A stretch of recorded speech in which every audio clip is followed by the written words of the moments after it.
வணக்கம். இன்றைய தலைப்பு விவசாயம். விவசாயம் என்றாலே இயற்கை விவசாயம் தான். வரப்புயர நீர் உயரும், நீர் உயர நெல் உயரும், நெல் உயர கோன் உயரும்.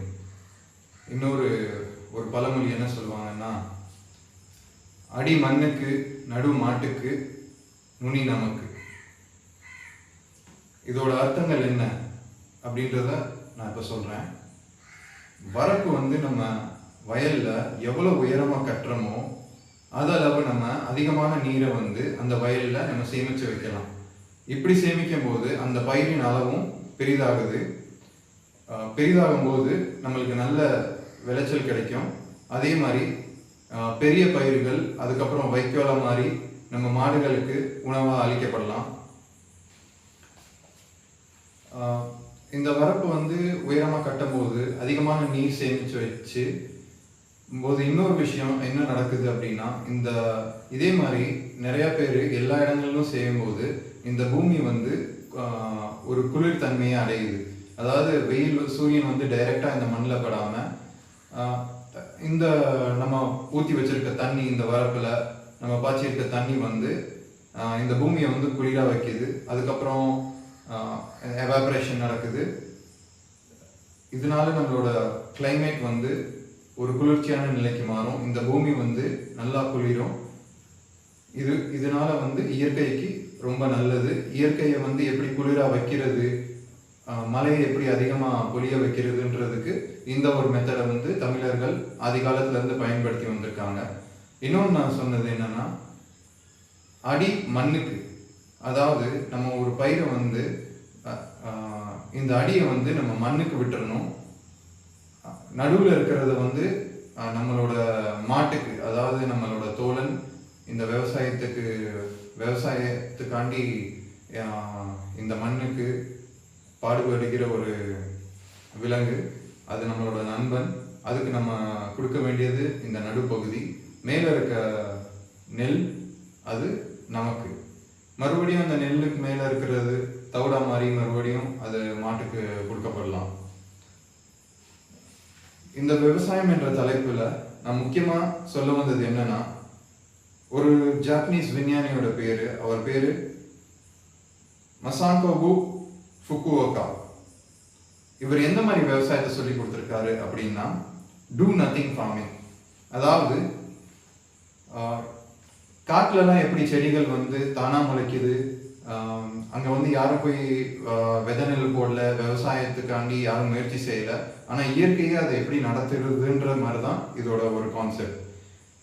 அவர் என்ன சொல்லி கொடுத்துருக்காரு அப்படின்னா, அவரை பற்றி நிறையா படிங்க, உங்களோட விவசாய அறிவு வளரும். அதை வச்சு நீங்கள் மிக எளிமையான முறையில் விவசாயத்தை நீங்கள் செய்யலாம்.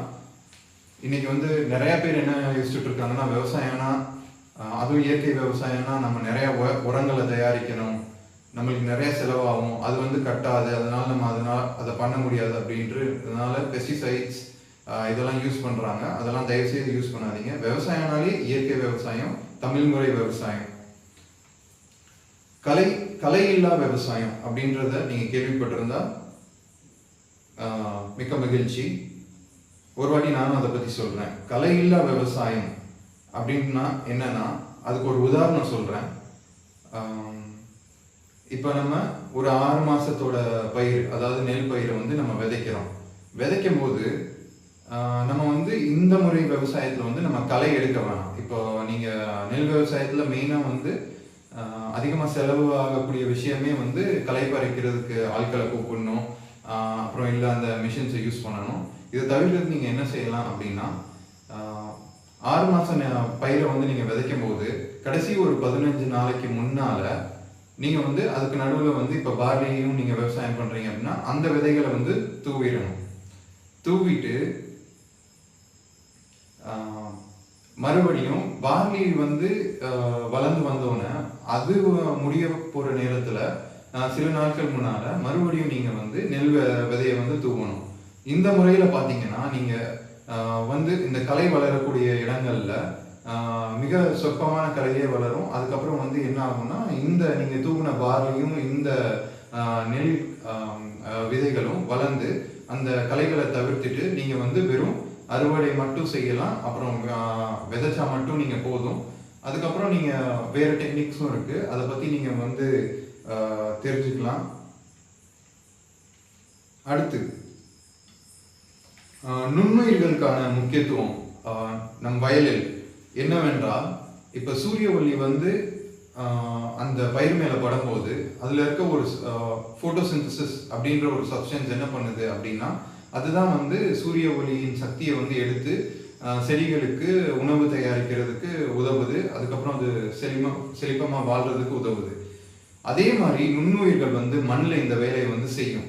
அது எப்படி செய்யுது அப்படின்னா, அந்த நுண்ணுயிர்கள் தான் நீங்கள் உரம் போடுறீங்கல்ல, அதாவது இயற்கை உரம், அந்த இயற்கை உரத்தை மக்க வைக்கக்கூடிய வேலையை செய்கிறது தான் இந்த நுண்ணுயிர்கள். அதுக்கப்புறம் அந்த நுண்ணுயிர்கள் வந்து என்ன செய்யுது அப்படின்னா, அந்த வேருக்கான சத்துக்களை இந்த உரத்தில் இருந்து கன்வெர்ட் பண்ணி அந்த வேருக்கு சத்து கொடுத்து அந்த செடிக்கு சத்து கொடுக்கறது வந்து இந்த நுண்ணுயிர்கள் செய்கிற வேலை. இதை நீங்கள் வந்து கெமிக்கல் போட்டு அந்த நுண்ணுயிர்களை வந்து உங்கள் வயலில் அழிச்சிட்டீங்க அப்படின்னா, அதுக்கப்புறம் எப்படி இந்த ப்ராசஸ் நடக்கும், எப்படி வந்து பயிர் நல்லா வளரும்? ஸோ அதை செய்யாதீங்க. இயற்கை உரம் மட்டுமே பயன்படுத்துங்க. அப்படி நீங்கள் உரம் பயன்படுத்துகிறதா இருந்தால் அதுக்கு நிறையா வழிமுறைகள் இருக்குது. இன்னொன்று என்னன்னா, நீங்கள் ஜிஎம்ஓ சீட்ஸ், அதாவது ஜெனட்டிக்கலி மாடிஃபைட் சீட்ஸ், அதை வந்து யூஸ் பண்ணாதீங்க. அது வந்து மிக ஆபத்தானது. ஏன்னா அடுத்த தலைமுறைக்கு வந்து வீரியமான விதைகளை எப்படி மனிதர்கள் வந்து கடத்துகிறாங்களோ அதே மாதிரி செடிகளுக்கும் அடுத்த தலைமுறையான நம் மக்களுக்கும் இந்த வீரியமான விதைகளை நம்ம பாதுகாத்து கொடுக்க வேண்டியது நம் கடமை. ஸோ வீரியமான விதைகள் இப்போ வந்து நிறைய கிடைக்கிறது இல்லை. ஆனால் ஒரு சில நல்ல உள்ளங்கள் அதை சேமிச்சுட்டு வராங்க. இன்னொரு ஒரு ஐடியா ஒன்று இருக்குது. வீரியமான விதைகளில் நீங்கள் இப்போ தேடி போகணும் அப்படின்னா எப்படி கண்டுபிடிக்கலாம்? உங்களோட கோயில் கோபுரங்கள் இருக்குல்ல, எல்லா ஊர்லேயும் கோயில்கள் இருக்குது. அந்த கோயில் மேலே வந்து கோபுரங்கள் இருக்குது. இன்னைக்கு என்ன பண்ணுறாங்கன்னா, 12 வருஷத்துக்கு ஒரு வாட்டி அது கும்பாபிஷேகம் பண்ணுறேன்ற பேரில் என்ன பண்ணிடுறாங்கன்னா, அந்த விதைகளை வந்து மாற்றி வச்சிடறாங்க. அதாவது அந்த காலத்து விதையை எடுத்துட்டு, அதாவது இதெல்லாம் வந்து ரொம்ப ஆர்கானிக்கான விதை, இயற்கையான விதை. இன்னைக்கு வந்து ஜிஎம்ஓ இருக்கிற அந்த நவதானியங்கள் இதெல்லாம் வந்து திருப்பி ரீப்ளேஸ் பண்ணி வச்சிடறாங்க. அந்த பழைய விதையை என்ன பண்ணுறாங்கன்னா அப்படியே தண்ணியில் போட்டுடுறாங்க. அதை பண்ணாதீங்க. அந்த பழைய விதைகள் வந்து மிக முக்கியமானது. சில கோயில்கள் 1000 வருஷம் பழமையானது, 2000 வருஷம் பழமையானது. இந்த இந்த விதைகள்லாம் இன்னைக்கு வந்து நிறைய இடத்துல இல்லாமல் போயிருச்சு. அதை வந்து நம்ம மீட்டு கொண்டு வரலாம். இந்த கோபுரங்களை எந்த ஊராக இருக்கட்டும், தமிழ்நாட்டில் இல்லை இந்தியாவில், இந்த கோபுரங்களை வந்து சீரமைக்கும் போது அந்த விதைகளை வந்து எல்லாரும் அந்த ஊரில் ஒன்று கூடி ஒரு இடத்துல எப்படி பாதுகாக்கணும் அப்படின்ற இயற்கை விவசாயியை கூப்பிட்டு தெரிஞ்சுக்கிட்டு அதை பாதுகாத்து வச்சு அதை மறுபடியும் முளைக்க வச்சு இதெல்லாம் கொண்டு வாங்க. இதனால தான் அந்த முளைப்பாரி எடுக்கிறது அந்த மாதிரி ஒரு கல்ச்சர்லாம் நம்ம தமிழ் கலாச்சாரத்தில் இருந்துச்சு.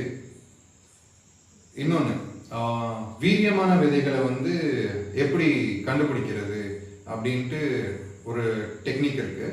என்னன்னா, இப்போ நீங்கள் ஒரு 10 விதைகளை போடுறீங்க, அந்த 10மே வந்து ஒரு பயிராக முளைக்குது. பயிராக முளைக்கும் போது அதில் ஒரு 4-5 செடிகள் வந்து ஒரு நோய் தாக்கம் ஏற்படலாம், இல்லை ஏதாவது அந்த பூச்சியின் தாக்கம் ஏற்படலாம். அதை தவிர்த்துட்டு மிச்சம் இருக்க விதைகள் இருக்குல்ல, பயிர்கள் இருக்குல்ல, அந்த பயிர்கள் தான் மிக வீரியமான பயிர்கள்.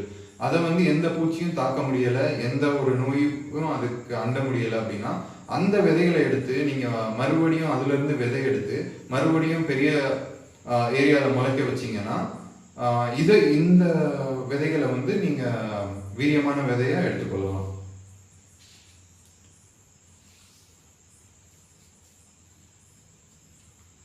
நன்றி, வணக்கம்.